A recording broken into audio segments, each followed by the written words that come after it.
Donc à l'ordre du jour, vous êtes certainement au courant que des documents qui ont été taxés de faux ont failli être lus du côté de la chaîne nationale. On parle de la nomination d'un vice-président du Cameroun, mais également d'un remaniement ministériel. Alors, n'êtes-vous pas de ceux qui pensent qu'il ne faut pas prendre cette affaire au premier degré? Bien entendu, cette affaire ne peut pas être prise au premier degré. Et je suis bien amusé quand je vois des lanceurs d'alerte, que certains qualifient de menteurs d'alerte, d'ailleurs désormais j'en fais aussi partie, nous faire croire que c'est le nom de ce jeune homme qui pouvait être inscrit sur ces documents. Enfin, il faut un peu être sérieux. Vous dites que c'est faux? C'est faux. Et pourquoi vous le dites? Mais c'est clair que c'est faux, ça n'a aucun sens. Vous pensez, imaginez un seul instant donc on ait pu lire. Vous croyez que ça aurait eu quelle crédibilité qu'on prononce ce nom à cette place? Vous croyez que qui aurait pu croire à une telle chose? Les nominations ne se font pas comme ça. Il y a toute une histoire préalable, il y a des références, il y a des états de service, dans quelques domaines qu'on soit, pas simplement dans les domaines qu'on croit, les domaines administratifs ou autres. Vous sortez un lapin blanc comme ça et puis vous pensez que ça va passer. Non, c'est évident que ce n'est pas lui. C'est plutôt... Si ce n'est pas lui, attendez, c'est plutôt une opération de maquillage. Ça veut dire quoi? C'est-à-dire que c'est un contre-feu pour éteindre le feu qu'on a voulu allumer.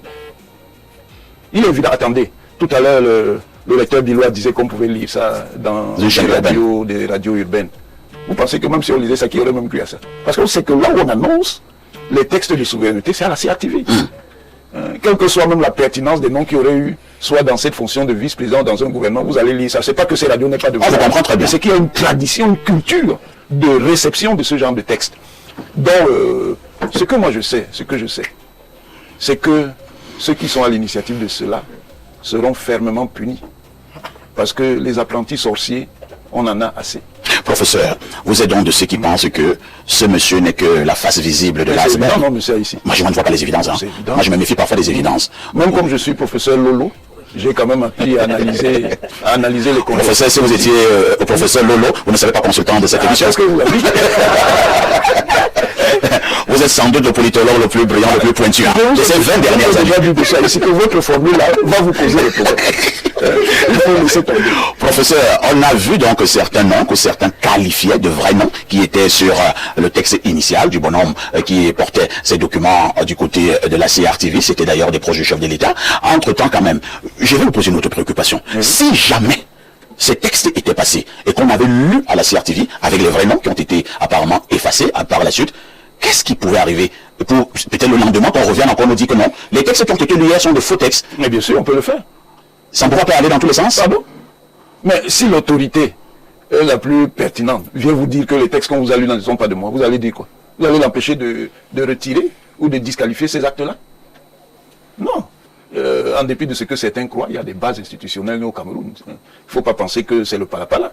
Professeur, avec ce genre d'actes posés du côté de la CRTV, la République est en danger? Non, la République n'est pas en danger. La République est toujours debout? La République est toujours debout. De toute façon, une République, même quand elle fait face à des situations dangereuses, n'est République que quand elle sait faire face et maintenir le commun. À la CRTV, il n'y a pas non plus des enfants de cœur. Ils connaissent les procédures. Comment ça se passe habituellement? Comment ça se passe? Voilà pourquoi ceux qui étaient là, qui ont une certaine expérience professionnelle, rapidement mis le doute. Et qui ont aussi un capital intellectuel. L'école est bien, attention. Pourquoi vous insistez que l'école est bien? Parce que l'école est bien. School is fine. Il faut avoir le discernement. Même si je ne suis pas allé à l'école, je peux avoir le discernement. Oui, mais vous ne pouvez pas avoir le même niveau de discernement que celui qui est allé à l'école. D'ailleurs, l'école n'est pas seulement où vous croyez. L'école, c'est tout lieu de formation articulée, où il y a un passage de savoir, où il y a des formateurs. Peut-être que nous y reviendrons tout à l'heure. La figure du formateur, ça se respecte. Le maître d'école, le professeur de lycée, le professeur d'université, le préparateur, celui qui prépare dans tel ou tel sport, celui qui forme les artistes et tout ce que vous voulez. Dans la vie, il n'y a rien sans les formateurs. Rien. Merci. Donc, les responsables de la CRTV, à la fois dans leurs fonctions administratives et leurs capacités techniques, sont des gens formés. Ils ne pouvaient pas se laisser impressionner par une telle manœuvre. Merci beaucoup. Hein. On dira donc que de ce côté, ce sont des lettrés. Bien sûr. Pas des semi-lettrés. Oh, semi-lettrés même encore, c'est gentil. Ah bon? Semi-lettrés, c'est le stade de même. Docteur David Boutou, nous parlons en riant, nous parlons en souriant. Est-ce qu'il ne faut pas quand même se dire que la longue attente du remaniement ministériel, la longue attente de la nomination d'un vice-président au Cameroun, commence à faire en sorte que nous puissions avoir ce genre d'actes qui ont failli être posés du côté de la chaîne nationale? Je crois que c'est là le moment de départ de toute analyse objective et sérieuse si on veut comprendre et saisir dans sa globalité ce phénomène que nous venons de vivre et qui aurait pu avoir des métastases assez graves. Je fais mienne une bonne partie de l'analyse du professeur Onanguini pour effectivement aller dans son sens et souscrire à la thèse qui veut que il y a certainement des manœuvriers, des personnes tapis dans l'ombre qui ont instrumentalisé cette affaire-là. À quelle fin, je n'en sais trop rien, mais l'explication, c'est que ces gens-là s'impatientent. Ils s'impatientent. Donc, en réalité, la longue attente du gouvernement, qui n'arrive pas, commence déjà à gêner bon nombre de personnalités à de hautes fonctions qui estiment qu'il faut leur conférer cette forme de légitimité-là pour continuer soit à occuper leur fonction ou encore à se projeter pour davantage aller plus loin dans leur fonction. L'enjeu est d'autant plus grand que nous sommes tous à l'attente de la nomination d'un vice-président. Pas n'importe lequel, mais un vice-président dont chacun sait dans notre mémoire collective que c'est certainement celui qui sera le principal hégémon, la principale éminence de ce pays après M. Biya, à la lecture justement des textes qui accompagnent cette fonction-là. Et donc on comprend très bien toutes les batailles qui se mènent aujourd'hui autour de la nomination de ce vice-président et la nomination de ceux qui vont constituer le gouvernement qui sera certainement présidé par ce vice-président-là. C'est là tout l'enjeu.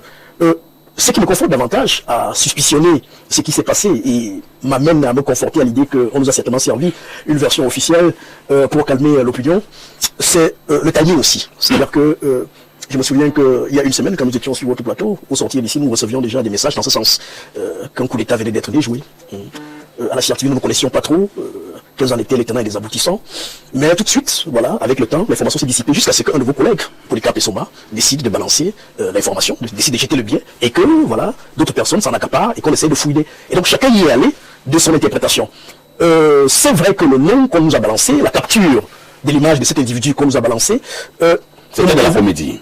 Ça ne frisait pas du tout le sérieux. C'est-à-dire qu'un type habillé en jogging, en tennis, qui va déposer les décrets, on n'imagine pas cela dans les schémas habituels. Les schémas habituels où on pense... C'est souvent un peu plus sérieux. C'est un peu plus sérieux. C'est-à-dire qu'on imagine quand même que quand ces textes sacrés, entre guillemets, viennent du palais et suivent un cheminement, il y a ne serait-ce que quelques éléments, quelques maillons de l'appareil répressif qui accompagnent cette documentation-là avec des personnalités connues qui peuvent transporter ou convoyer cette documentation au niveau de la CRTV. Et un kidam qu'on présente comme ça, avec un nom que personne ne connaissait, par la suite on nous a même présenté un peu un extrait de son pédigré, il serait cadre contractuel, des choses comme ça ne fait pas du tout sérieux. Donc je crois que là c'est une construction qu'on a voulu nous servir, mais il y a certainement une part de vérité.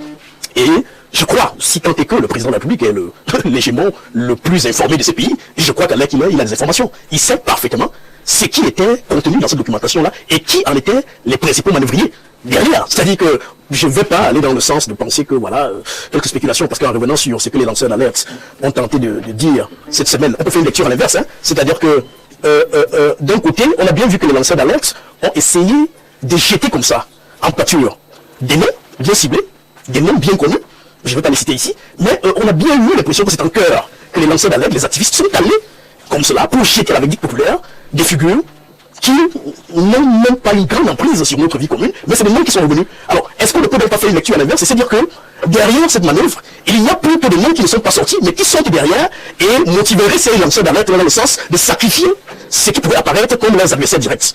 C'est pour ça que je dis qu'il faut faire extrêmement attention. C'est-à-dire que oui, il y a des noms qu'on a jetés à la vérdict populaire, mais est-ce que ce n'est pas à dessein?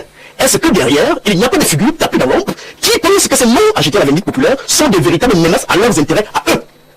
Et ces personnes-là, donc, les noms n'ont rencontré aucune entrave jusqu'à présent, pourraient bien être celles des personnes qui ont manœuvré. Et c'est pour cela que je dis, je fais confiance à nos services d'intelligence qui, certainement, alors qu'il ait honte la bonne information, et je crois que l'arrivée du président dans les futurs jours, parce qu'on nous annonce la semaine prochaine, j'espère qu'il va sortir de cette léthargie qui commence à nous étonner, pour frapper du poing sur la table. Parce que, et je sors par là, cet empressement, cette impatience, cette bataille de clans, renseigne au moins d'une chose. Il y en a aujourd'hui parmi nous, à un très haut niveau, qui s'impatientent, qui se sont organisés et qui se lassent d'arriver à un certain niveau pour justement assurer ce qu'ils nous ont capté depuis de longues années. Merci, David Eboutou.